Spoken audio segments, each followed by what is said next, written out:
Olá, irmãos, graça e paz. Que benção poder mais uma vez estar aqui com vocês e estudar a palavra de Deus nesse tema que nós estamos trabalhando sobre o Êxodo, né? Então já fica aí mais uma vez a orientação para que você leia o livro de Êxodo. É o segundo livro da Bíblia e tem como esse título e significa a saída do povo de Deus, escravo no Egito, para a liberdade, né? E o tema de hoje desse estudo é quem poderá me defender. Você sabe que em alguns momentos da vida nós enfrentamos dificuldades das mais diversas e só dependemos exclusivamente, evidente, de Deus para nos abençoar e nos livrar do mal, né? E o que aconteceu quando esses israelitas foram libertos, né? Eles foram libertos do quê, né? Primeiro a gente precisa entender um pouco o que estava acontecendo ali no Egito com o povo de Deus. A escravidão de Israel no Egito é narrada então no livro de Êxodo. Não revela apenas um fato histórico, mas aponta para uma realidade espiritual profunda, a condição do ser humano longe de Deus. Assim como o povo vivia oprimido, sem liberdade, debaixo de um sistema que controlava sua vida, a Bíblia mostra que espiritualmente pessoas também podem viver debaixo do domínio das trevas, afastada da vida de Deus. Então, aquele povo estava vivendo uma batalha ali espiritual também. Eles estavam sendo condicionados até mesmo a olhar para os deuses dos egípcios e entender e achar que eles estavam certos. E aí então havia uma dificuldade muito grande com o povo nesse sentido. Precisava realmente eles recordarem e verem o agir de Deus para que eles pudessem ser libertos daquela opressão que ali estavam vivendo. Então esse Egito, né, e seus deuses, porque o Egito tinha uma grande quantidade de deuses, né, e eles estavam influenciando também o povo de Israel. A gente que conhece a história sabe muito bem que depois que eles estavam totalmente longe, libertos, eles ainda voltaram a uma idolatria ali com o bezerro de ouro. Então, esses deuses representam um sistema de opressão espiritual ligado à atuação do mal e ao domínio do inimigo sobre aqueles que ainda não foram libertos. Então, no entanto, Deus não permaneceu indiferente às condições, porque o próprio Deus ele vem declarar então lá em Êxodo 3, versículo 7: tenho visto a opressão sobre o meu povo, tenho escutado, né, o seu clamor e sei quanto eles estão sofrendo, o quanto eles estavam sofrendo. Então, movido por compaixão, ele decidiu agir e levantou um libertador, que nós já conhecemos, que é o Moisés, né, que significa seu nome tirado das águas, né, e para conduzir o povo à liberdade. Então, ele levanta um homem para ser o libertador.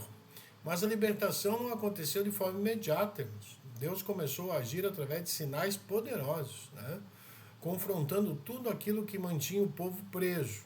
Então, as pragas que ocorreram foram mais do que juízo sobre o Egito, foram declarações espirituais de que o Senhor, nosso Deus, é soberano sobre todo o mal e sobre tudo aquilo que escraviza o ser humano. Então, cada intervenção divina expunha a fragilidade dos falsos deuses e mostrava que nenhum poder poderia resistir à vontade de Deus. Era um processo de libertação, revelação e confronto espiritual que estava acontecendo. E no meio de tudo isso, Deus preparava um momento decisivo para a intervenção final, que marcaria para sempre a história daquele povo e selaria a sua libertação. Essa última ação não seria apenas mais uma praga, mas um marco profundo, carregado de significado espiritual. Então nós vamos conhecer aí as 10 pragas e com destaque para a última delas, né? Que representou a libertação definitiva do povo e também de todos aqueles que creem em Cristo. Nós vamos ver esse tipo de Cristo acontecendo ali no Egito e naquele momento. Né? E a pergunta que eu faço para você sabe quais são as 10 pragas do Egito? Não, você já decorou quais foram elas? Nós vamos descobrir hoje uma por uma aí, né? E você sabe qual é o significado de cada uma delas? Então tem significados, não é apenas uma narrativa, um fato, um desejo, uma ação sem algo profundo, sem motivo e significado. Então nós vamos ver também, né? E também perguntar por que a última praga foi tão importante e o que ela significa para nós hoje, né? Então, primeiro nós vamos ver a justiça divina, né, diante de tudo isso. A maioria dos estudiosos bíblicos concorda que das 10 pragas narradas no livro do Êxodo não foram apenas desastres naturais, mas atos de juízo divino, né, diretamente contra o panteão de deuses egípcios. O próprio Deus, na verdade, ele vai declarar isso na Escritura, lá em Êxodo 12:12, ao dizer: executarei juízo sobre todos os deuses do Egito. Eu sou o Senhor. Veja que o próprio Deus, Êxodo 12:12, traz essa declaração que ele estava confrontando os deuses do Egito. E, com isso também, o seu povo, que era escolhido por ele, estava vivendo, muitas vezes, engambelado, induzido a fazer práticas idólatras com os deuses do Egito. Então, por isso, houve uma necessidade de Deus mostrar também que aqueles deuses eram, evidentemente, inferiores a ele, ao Deus Todo-Poderoso. Então, o objetivo era demonstrar a soberania do Deus de Israel sobre a falsa religião egípcia, que adorava a criação, né, o Nilo, o rio Nilo, o sol, os animais, em vez do Criador. Veja o paralelo entre cada praga, né, nós vamos descrever aqui, e o Deus dos egípcios, que foi derrotado, bem como o paralelo moderno, que seria a desconstrução da idolatria materialista e secular de hoje. Né? Então, o primeiro momento, a primeira praga foi a água se transformando em sangue, está no capítulo 7 de Êxodo. Você pode ler lá e você vai verificar, então, o que ocorreu ali. O que atingiu? Atingiu o Rap, deus do Nilo, e Cunhum, guardião das fontes do Nilo, e Osíris, que tinha o Nilo como seu sangue. Então havia significados, o Nilo tinha significados para aquele povo. Hoje em dia devemos ter cuidado para não colocar nossa confiança em recursos, dinheiro, estabilidade como fonte de vida. Então, da mesma forma que nós temos às vezes alguma ideia de algo superior a Deus, né, como foi o caso deles com relação ao Nilo, né, e tudo aquilo que ele proporcionava, a qual eles condicionavam esses fatores, essas, digamos assim, bênçãos do Nilo, né, porque o Nilo era um rio que fazia prosperar o Egito. Agora eles estavam vendo que esse Deus deles não era superior ao nosso Deus, a ponto então que ele transformou a água em sangue. O segundo é as rãs, aquele animalzinho, né? Aquele animalzinho que muita gente tem medo, né? O desafio à deusa Requet, que era a deusa da fertilidade e renascimento, retratada com uma cabeça de rã. Né? Então era uma deusa que era vista então pela imagem de uma rã, desse animalzinho. Hoje em dia, né, nós temos que tomar cuidado com a busca por controle da vida. Seria a produtividade e fertilidade sem Deus. Né? Então os homens sempre manipulam aquilo que está na sua mão e muitas vezes criam situações que não devem, que saem do controle de Deus, né, no sentido de que ele não quer, e parte para fazer aquilo que Deus não deseja. A fertilidade sem Deus. Daí veio a terceira praga, que é os piolhos, os gnatos, no Êxodo 8. Né? Então a rã e os gnatos também estão no Êxodo 8. Foi a afronta a Geb, deus da terra, pois a poeira da terra virou piolhos, ou piolhos. Hoje em dia, as pessoas são seduzidas pela autossuficiência, achando de que tem tudo sob controle. Né? Hoje muitas pessoas acham, não, nada pode me afetar, o pó da terra pode nos trazer sofrimento, não é isso? Por isso nós precisamos da bênção de Deus e o cuidado diário. Lá em Êxodo 8 ainda nós temos as moscas, os insetos. É o golpe contra Capri, deus da ressurreição, muitas vezes representado com cabeça de escaravelho, inseto. Hoje em dia, com o ceticismo, achar que a vida se sustenta sozinha sem Deus. Né? Muita gente acha que a vida se sustenta sozinha sem o agir de Deus. Né? No Êxodo 9 entra já a morte dos animais. Então, o juízo contra Hathor, que era a deusa com cabeça de vaca. E Apis, deus touro da fertilidade. Né? Veja que os egípcios tinham muitos deuses. Hoje em dia, a sociedade está dominada pelo consumo, patrimônio e segurança material. Né? Já em Êxodo 9 ainda, em Êxodo 9 ainda temos as úlceras, que são as feridas. A derrota de Inotep, deus da medicina, e Ísis, a deusa da cura. Hoje em dia, muitos desenvolveram confiança na ciência ou na saúde sem Deus. Por mais que a ciência traga benefícios, sem o poder de Deus, o homem não teria esses benefícios, e a gente entende isso e não condiciona a nossa cura única e exclusivamente ao produto que é oferecido pela natureza, própria criado por Deus, mas sim, nem pelo conhecimento da ciência, mas sim ao Deus Todo-Poderoso que provê. Nós temos casos na Bíblia que fala de um rei, o rei Ezequias, que foi curado com um emplasto de figueira, e Deus assim o ordenou para que ele fosse curado de uma chaga mortal. E também tem o rei Asa, que ele ficou com uma doença nos pés, não buscou a Deus, buscou apenas a ciência, e ele não teve sucesso na sua saúde. Portanto, é muito importante entender que a nossa saúde ela é exclusivamente controlada e guiada e abençoada por Deus para que a gente tenha as nossas mazelas curadas, né? E assim por diante. Pois nós oramos quando estamos enfermos para Deus agir, né? Chuva de pedras também aconteceu, e fogo, né? O Êxodo 9. A afronta Nut, é uma deusa do céu, e Shu, deus do ar. Mostrando que o Deus de Israel controla o céu e as forças da natureza. Então, hoje em dia, o homem tenta controlar a natureza e usa a natureza desrespeitando-a, né? Já existe aí muitas falas a respeito dessa tentativa do homem de ter um controle total sobre a natureza, sobre vento, sobre chuva e por aí vai, né? Então, sabe que o homem está chegando num tempo em que haverá sim uma intervenção divina, eu creio, para que possamos dar final, né, àquilo que é as profecias do próprio Deus, né? Mas voltemos aqui ao Êxodo ainda, lá muitos anos atrás. No Êxodo 10, nós vamos ter os gafanhotos, o juízo sobre Sete, deus das colheitas e secas, né? Para eles era o que dava as colheitas ou o que mantinha a seca quando estava irado e coisa do gênero, né?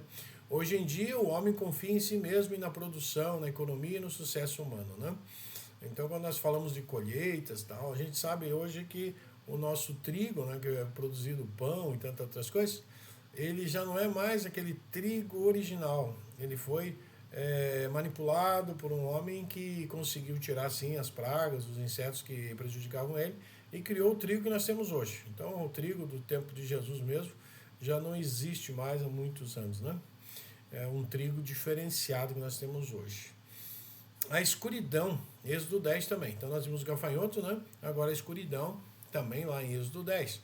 A maior afronta direta a Ra, o Deus Sol, e Horus. Hoje em dia, muitos estão em trevas espirituais, ideologias e falsas luzes que substituem a Deus, né? Então nós vemos que isso tem acontecido nos nossos dias de hoje, né? Muita gente está em treva espiritual. E a 10ª, que é aquela qual nós falamos que seria algo muito forte, diretamente mostrando uma igualdade com o que Cristo fez por nós, né? A morte dos primogênitos, Êxodo 11, 12. O julgamento final sobre o faraó, que era considerado um deus vivo, e o filho de Ra. Hoje em dia, a humanidade com o seu eu está no trono, primazia do ego, orgulho e autossuficiência. Então nós vemos que nós temos alguns faraós dentro de nós, achando que a gente é autossuficiente. Isso é um problema muito sério, porque nós tiramos ali a pessoa de Deus como primazia, como centro da nossa vida, como Deus, e queremos às vezes nos colocar como deuses, achando que somos autossuficientes, né? Em resumo, as pragas foram uma desconstrução da idolatria egípcia, e o paralelo moderno é a desconstrução da idolatria materialista e secular predominante. Os deuses de hoje, sobre os quais o Senhor em breve fará juízo, incluem a confiança de que a tecnologia, a inteligência artificial ou governos, digamos que seja o nosso faraó moderno, pode resolver todos os problemas humanos, muitas vezes resultando em opressão, desigualdade e destruição ambiental, poluição, escassez de água potável, hoje mostrando também a incapacidade humana de sustentar a vida sem Deus. As crises de saúde, as pandemias, revelam a fragilidade da ciência e da medicina. Os desastres naturais do clima desordenado mostram a limitação do controle humano sobre a natureza. Então, as trevas e a escuridão representam a cegueira espiritual, o esvaziamento espiritual, o niilismo e a perda de valores éticos numa sociedade que nega a Deus. Então, as pragas mostram uma verdade: tudo aquilo que ocupa o lugar de Deus será confrontado por Deus. No Egito eram deuses visíveis, com cultos e imagens. Hoje os deuses são adorados indiretamente, mas a Bíblia chama de idolatria o amor, né, entre outras coisas, a dinheiro, poder, sucesso, prazer, controle, identidade sem Deus, o ego e etc. Né? O Egito não é só lugar histórico, ele representa um sistema de vida sem Deus. As pragas devem representar para nós uma afirmação: isso é que você confia, não é Deus, pois só o Senhor é Deus. Isso em que você confia não é Deus, mas só o Senhor é Deus. Né? Então nós cremos piedosamente nisso, nós devemos nos ater, né, a viver e a adorar única e exclusivamente o nosso Deus. E que perguntas ficam sobre esse tópico? Por que o ser humano tende a colocar outras coisas no lugar de Deus? Por que será, né? Se lá naquela época já existia isso, né, nos tempos modernos, nós temos isso tanto também.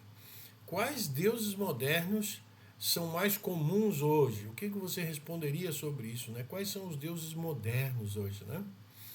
Existe alguma área da sua vida onde você pode estar confiando em algo muito mais do que confiando em Deus? Né? Existe algo na sua vida que você está confiando que pode resolver situações sem o agir de Deus? Então a resposta fica ao seu coração, mas veja, depois de analisar esses fatos, eu espero que você tenha as respostas ideais, né?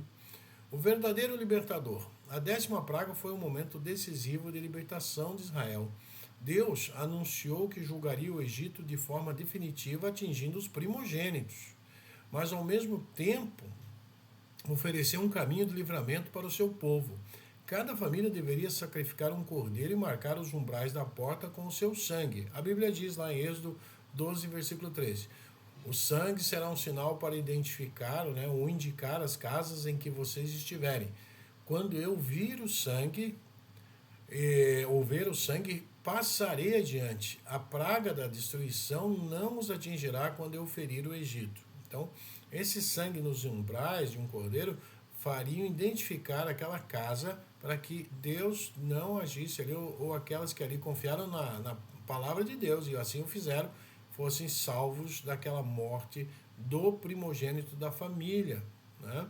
Então esse evento deu origem à Páscoa, né? Uma celebração que marcava a libertação do povo da escravidão. Então a palavra Páscoa, Peshá, em hebraico, significa passagem, pois o Senhor passou sobre a casa dos filhos de Israel, poupando-os. Está lá em Êxodo 12, 27. Naquela noite a morte passou pelo Egito, mas as casas cobertas pelo sangue, né, ou a casa que tinha a marca do sangue, foram preservadas as vidas ali dentro. A salvação não veio pelo mérito humano, mas pela obediência e pela fé na provisão de Deus. Veja só, bastava colocar esse sangue no umbral. Muitos, eu acredito que também naquele momento não fizeram, mas a grande maioria fez, né, evidentemente, e foram libertos. Séculos depois desse evento, né, ele revela o seu significado pleno em Jesus Cristo. O Novo Testamento apresenta Jesus como o verdadeiro cordeiro que tira o pecado do mundo. Isso é dito por João Batista no Novo Testamento, quando viu Jesus chegando para ser batizado. Assim como o sangue do cordeiro trouxe livramento da morte do Egito, o sacrifício de Cristo traz libertação espiritual para toda a humanidade, pois a Bíblia afirma em 1 Coríntios 5, 7, livre-se do fermento velho, para que sejam massa nova e sem fermento, como realmente são.